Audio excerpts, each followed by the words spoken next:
तुम्हारी जीत लिखूंगी और अपनी हार लिखूंगी। मैं जब भी नॉवल लिखूंगी तुम्हें किरदार लिखूंगी। मैं अपनी रिसत में जाकर तुम्हें बेहद संवारूंगी। तुम्हें अच्छा बनाकर खुद को मैं बेकार लिखूंगी।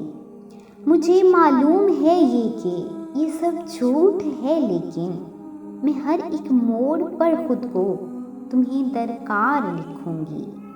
मैं लिखूंगी कि मुझ पे आपकी सब मेहरबानी थी। मैं खुद को आम सी और तुम्हें सरकार लिखूंगी। मैं लिखूंगी कि मुझसे तुमने अब तक निभाई है। मैं खुद को बेवफा और आपसे बेजार लिखूंगी। हकीकत ऐन इसके उल्ट ही है, जानती हूँ, पर मैं अपने आप को लेकिन तुम्हारा प्यार लिखूंगी।